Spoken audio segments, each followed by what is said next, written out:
Je m'appelle Ibrahim Mbake, je suis membre de CAJUS et représentant la directrice exécutive.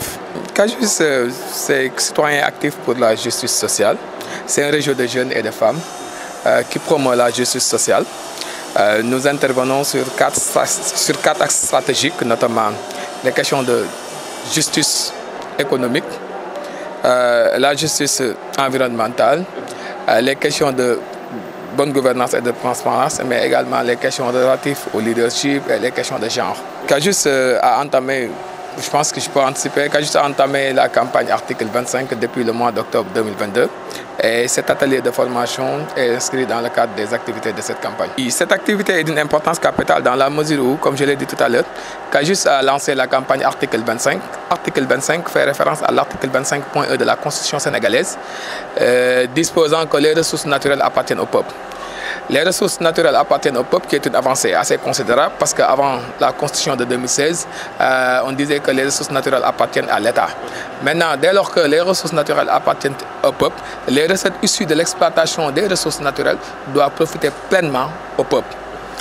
Conscient de ça, CAJUS a lancé cette campagne pour rendre effectif le versement des recettes issues de l'exploitation des ressources naturelles, notamment deux fonds qui sont prévus par le Code minier.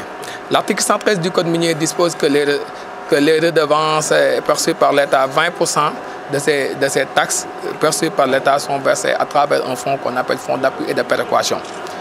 Une autre disposition de l'article du Code minier, notamment l'article 115, dispose que les entreprises minières doivent verser 0,5% de leur chiffre d'affaires annuel pour les collectivités territoriales à travers un fonds qu'on appelle le Fonds d'appui au développement local.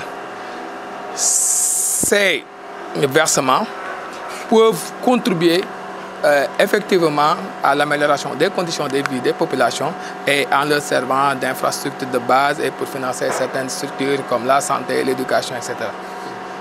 Donc c'est ça un peu l'objectif de la campagne article 25 pour plaider à ce que ces versements soient effectifs parce que jusque-là, ce n'est pas encore versé. Quel est l'objectif recherché après la campagne? L'objectif recherché à travers la campagne, c'est d'abord d'outiller et de former les populations qui vivent dans les zones minières. Aujourd'hui, on est là pour cette première journée de former les élus locaux, afin de les outiller. Parce que pour mener une campagne, pour mener un plaidoyer, M. le maire l'a dit tout de suite, il faudrait comprendre véritablement ce qu'on dit et pourquoi on le dit et quels sont les éléments qui organisent ce qu'on est en train de faire. Notamment les éléments juridiques, par exemple, il faudrait que vous puissiez avoir une formation sur le cadre juridique et légal même de la gouvernance des ressources naturelles, mais également comprendre les mécanismes de distribution des fonds pour pouvoir réclamer véritablement l'effectivité de ces